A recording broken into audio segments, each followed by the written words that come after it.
नमस्कार दोस्तों, मेरा नाम है भूमिका राठी। आप सभी का स्वागत है हमारे YouTube चैनल पे। दोस्तों, अगर आप हमारे चैनल पर नए हैं या फिर पहली बार हमारे चैनल की वीडियो देख रहे हैं तो हमारे चैनल को सब्सक्राइब करना बिल्कुल ना भूलें।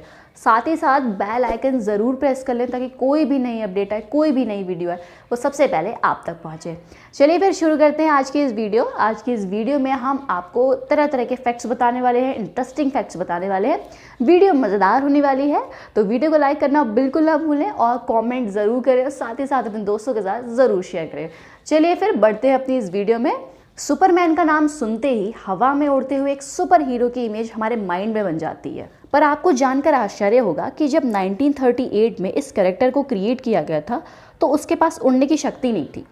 ऐसे में वह ऊंची ऊंची इमारतों को जब जंप कर लेता था पर अगले ही पल उसे ज़मीन पर आना पड़ता था। बाद में 1940 में जब एक कार्टून शो में एक नए कार्टून शो के एनिमेटर्स ने सुपरमैन को लेकर कार्टून बनाना चाहा तो उन्हें जंपिंग सुपरमैन बनाने के लिए बार बार घुटनों को मोड़कर स्केच ड्रॉ करना पड़ता था, जो काफ़ी डिफ़िकल्ट था। ऐसे में डिसाइड किया गया कि सुपरमैन के पास उड़ने की शक्ति होगी और उसे बार बार ज़मीन पर नहीं आना पड़ेगा। इससे सुपरमैन को नई शक्ति भी मिल गई और एनिमेशन भी स्मूथ बन गया।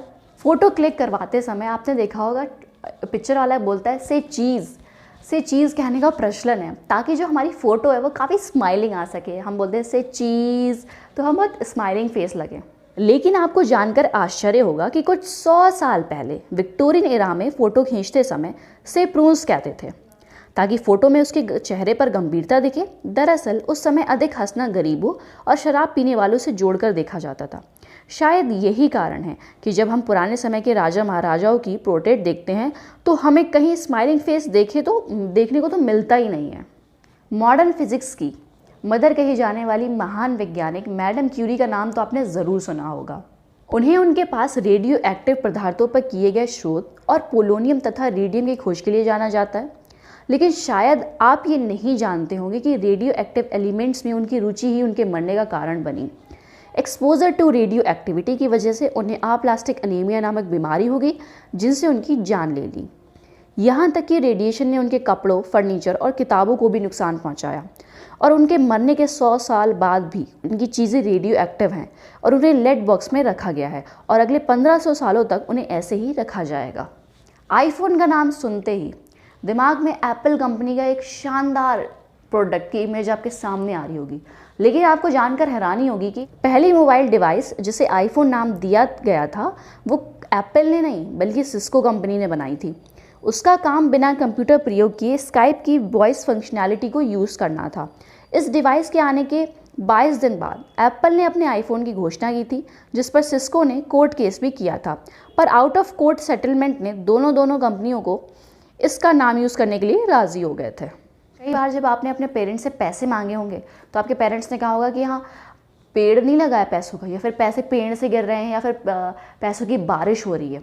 लेकिन आपको जानकर हैरानी होगी कि हमारे ब्रह्मांड में कुछ ऐसी भी जगह है जहाँ पर पैसे की नहीं बल्कि डायमंड की बारिश होती है। सैटर्न और जुपिटर ऐसे ही 2 ग्रह हैं जहाँ का वातावरण में बड़ी मात्रा में कार्बन मौजूद है और जब मौसम में बदलाव की वजह से कार्बन पर बिजली गिरती है तो वह बिल्कुल हार्ड होकर ग्रेफाइट बन जाता है और नीचे गिरने लगता है, जहां एटमॉस्फेरिक प्रेशर उसे तब तक हार्ड बनाता है जब तक कि वो डायमंड ना बन जाए और इस तरह वहाँ हीरो की बारिश होने लगती है।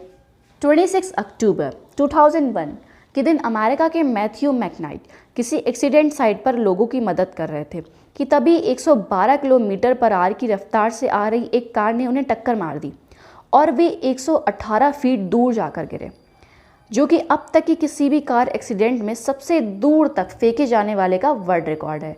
इस एक्सीडेंट में उन्हें गंभीर चोटें आईं, लेकिन 1 साल बाद वे पुनः स्वस्थ होकर अपने काम पर वापस लौट गए। क्या कोई इतना लकी हो सकता है कि वो एटम बम गिर जाने के बाद भी, एटम बम के अटैक के बाद भी वो बच जाए, बल्कि एक बार नहीं 2 बार बच जाए? यकीन करना मुश्किल है, लेकिन जापान के सुटोमू यामागुची एक ऐसे ही भाग्यशाली व्यक्ति हैं। 6 अगस्त 1945 को उन्हें एक बिजनेस ट्रिप पर हिरोशिमा भेजा गया था, लेकिन उसी दिन अमेरिका ने वहां एटम बम गिरा दिया था। यामागुची का चेहरा और हाथ झुलस गए, पर चमत्कारिक रूप से वे मरने से बच गए और वापस अपने घर नागासाकी चले आए। 3 दिन बाद अमेरिका ने वहाँ भी एक एटम बम गिरा दिया। इस हमले में उनका घर बर्बाद हो गया, पर सौभाग्य से उस वक्त वो और उनका परिवार ऐसी सुरक्षित जगहों पर मौजूद थे कि सब के सब बच गए। जहाँ 70 साल की महिलाओं से आप धीरे धीरे चलने की एक्सपेक्टेशंस रखेंगे, वहीं अमेरिका की चाओ स्मिथ नाम की एक ऐसी महिला भी है जिन्होंने अपने 70वें जन्मदिन को 7 मैराथन रेस दौड़कर सेलिब्रेट किया, वो भी 7 अलग अलग कॉन्टिनेंट्स में और लगातार 7 दिनों में। और तो और इन कॉन्टिनेंट्स में अंटार्कटिका जैसे टफ वेदर कंडीशन वाला कॉन्टिनेंट भी शामिल है। ये महान उपलब्धि चाओ स्मिथ ने 2017 में हासिल की। एक बार तो वो फ्लाइट लेट होने के कारण मैराथन शुरू होने से जस्ट पहले ही वेन्यू पर पहुंची, पर फिर भी उन्होंने रेस दौड़ी और पूरी भी की। कुछ लोग अपने वेट बढ़ने से बड़े परेशान होते हैं, लेकिन आपको जानकर हैरानी होगी कि एक बच्चा ऐसा भी होता है जो हर रोज़ 2 से 4 किलो नहीं बल्कि 90 किलो उसका हर रोज़ वजन बढ़ जाता है, और वो बच्चा होता है ब्लू व्हेल का। बहुत आश्चर्यजनक बात है, लेकिन ब्लू व्हेल का जो बच्चा होता है वो पहली साल में उसका हर दिन 90 किलो बढ़ता है, और एक एडल्ट ब्लू व्हेल का वजन 1.4 लाख किलो तक हो सकता है। जब भी किसी पायरेट्स या फिर एक समुद्री डाकू की बात होती है तो आपके दिमाग में एक आंख पर पट्टी बंदी एक आदमी का इमेज बन जाता होगा, लेकिन आपको जानकर बड़ी हैरानी होगी कि द मोस्ट सक्सेसफुल पायरेट है वो एक आदमी नहीं है बल्कि एक चाइनीज़ औरत है। उसका नाम चिंगशी थी और वह चेंग वन नाम के एक खतरनाक पायरेट की विधवा थी।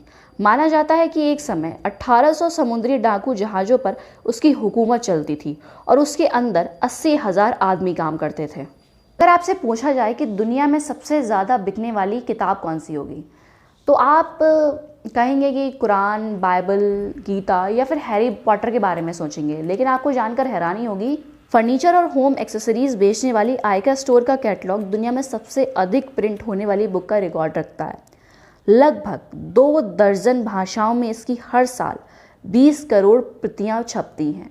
आप में से ज़्यादातर लोग ईमेल का यूज़ करते होंगे या फिर कभी ना कभी आपने किया होगा, लेकिन क्या आप जानते हैं कि सबसे पहला ईमेल किसने और किसको भेजा था?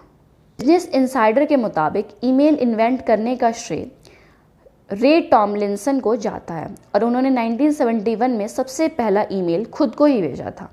उनके मुताबिक उन्होंने ईमेल में रैंडमली कुछ टाइप कर दिया था। मोस्ट प्रोबेबली वो कीवर्ड की पहली लाइन QWERTYUIOP थी। कुत्तों का ख्याल आते ही उनके ज़ोर ज़ोर से भौंकने की बात तो जहन में आ ही जाती होगी, लेकिन क्या कोई ऐसा कुत्ता हो सकता है जो कभी भौंकता ही नहीं हो? जी हाँ, बेसेंजी कुत्तों की एक ऐसी ब्रीड है जो बिल्कुल ही नहीं भौंकती, लेकिन इसका ये मतलब भी नहीं है कि वो कोई आवाज़ ही नहीं निकालते हैं, लेकिन वो आवाज़ एक सुरीले गाने की तरह होती है। दुनिया के क्रूर शासकों में मंगोल शासक चंगेज़ खान का नाम काफ़ी ऊपर आता है, लेकिन श्योरली आप ये बात पहले से जानते होंगे। लेकिन आपको ये जानकर आश्चर्य होगा कि 13वीं सेंचुरी के इस एम्परर के इतने अधिक बच्चे थे कि एक हिस्टोरिकल जेनेटिक्स पेपर के अनुसार आज दुनिया में चंगेज़ खान के 1000 नहीं, लाख नहीं, बल्कि 1,60,00,000 प्रत्यक्ष वंशज हैं। तो दोस्तों, बस यहीं तक थी हमारी अमेजिंग फैक्ट्स की ये वीडियो। अगर वीडियो आपको पसंद आई हो तो वीडियो को लाइक करना बिल्कुल ना भूलें। साथ ही साथ अपना कमेंट ज़रूर दें कि आपको कौन सा फैक्ट सबसे ज़्यादा सरप्राइजिंग लगा, शॉकिंग लगा, और सबसे कौन सा फैक्ट आपको अच्छा लगा। और हाँ, कमेंट करके या तो आपको बताना ही बताना है, साथ में आपको हमारे चैनल को सब्सक्राइब ज़रूर करना है और अपने दोस्तों के साथ ज़रूर शेयर करना है। चलिए मिलते हैं अगली वीडियो में, तब तक के लिए नमस्कार।